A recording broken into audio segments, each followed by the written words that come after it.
seorang pemuda tampan dan kuat bernama Jaka Tarub. Ia hidup berdua dengan ibunya yang sudah. Nak, Tarub, Suatu sore, Ya, Bu. Jaka Tarub persediaan beras kita hampir habis. Apakah kamu bisa ke lumbung? Tentu, aku besok akan ke hutan dan mencari rusa. Semoga dapat yang besar dan bisa kita jual. Hati-hati ya nak, di hutan. Di hutan itu luas dan banyak misteri.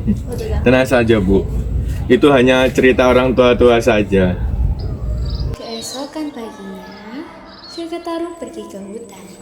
Dan saat menyusuri jalur yang jarang dilalui, ia bertemu dengan penjaga hutan. Woi, Jaka Tarub, mau kemana kau sendirian menjauh dari hutan?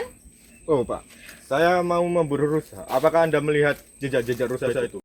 Hati-hati anak muda, jangan sampai kau tersesat di hutan keramat ini. Dan kau jangan sampai mengganggu danau keramat itu. Danau itu, apa istimewanya di sana? Apa isinya di sana? Konon, Pada saat bulan penuh, danau itu menjadi tempat mandi para bidadari dari kayangan. Mereka turun dengan selendang ajaibnya, dan jangan sekali-kali mengganggu ketenangan mereka.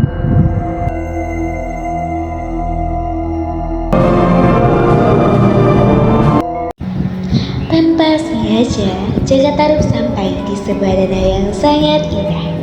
Airnya jernih kebiruan. Tiba-tiba, ia mendengar suara gemerisik dan tertawa riang. Dengan hati-hati, ia bersembunyi di balik semak-semak. Ayo saudari-saudariku, air di danau ini sangat jernih dan juga sangat sejuk. Ayo kita mandi dan bersenang-senang. Wah, sekian lama kita di kayangan, akhirnya kita bisa turun ke bumi ya. Kau ni apa? Kau tinggal sini ke? Selendang kita, biarkan kita Tujuh bidadari itu melepas selendang mereka dan meninggalkan di atas batu. Mereka lalu menceburkan diri ke danau dengan riang. Jaka Tarub terpana, terutama pada seorang bidadari yang paling cantik, Nawangwulan. Astaga, cerita itu benar. Dan siapa bidadari yang cantik sekali itu? Aku harus memiliki dia.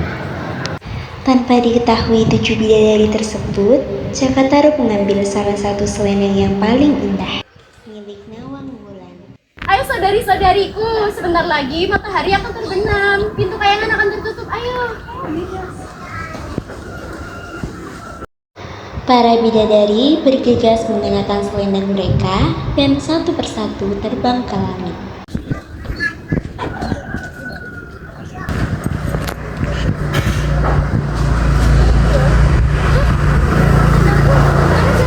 Aku tidak bisa menemukannya. Banyak kita cari ulang, kita tidak bisa bergerak lama. Cepat, pintu kayangan akan segera ditutup. Coba dari di belakang batu itu, mungkin terjatuh. Sudah mencari di mana sudah tidak ada. Ayo, kita segera bergegas. Maafkan kami, Mulan. Kami tidak akan menunggumu karena pintu kayangan akan tertutup. Bidadari lain terbang meninggalkan Nawangwulan yang terisang. Melihat kesedihannya, Jaka Tarub keluar dari persembunyiannya. Permisi Nona, apakah kamu ada masalah? Siapa kamu? Jangan mendekat.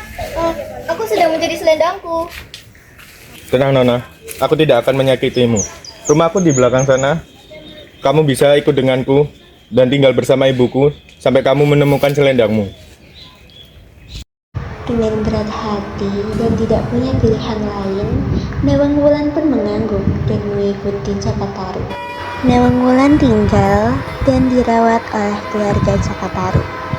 Lama-kelamaan, mereka pun jatuh cinta dan menikah. Suatu sore, seorang sahabat desa datang berkunjung. Wah, Tarub, beras di lubungmu ini tak pernah habis-habis ya. Padahal kau dulu sering menukar hasil buruanmu untuk beras.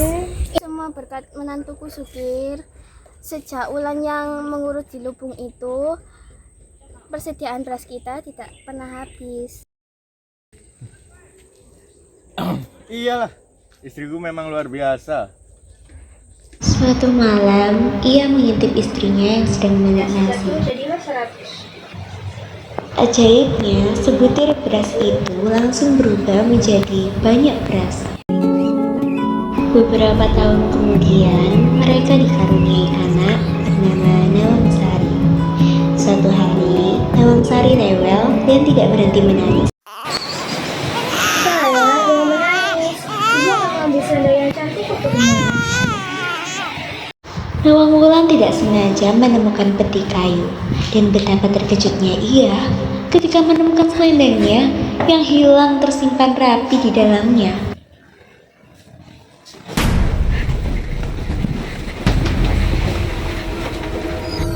Cinta sejati tidak dibangun dengan penipuan, Taruk. Aku tidak mau mencurigaimu, tapi aku juga mencintaimu dan Nawangsari. Namun, aku adalah bidadari. Aku harus kembali. Jangan tinggalkan kami. Lihatlah anak kita. Aku akan sering menengokmu dan Nawangsari dari kayangan. Jagalah dia baik-baik. Cintaku padamu dan anak kita tidak akan pernah padam meskipun kita terpisah oleh dua dunia.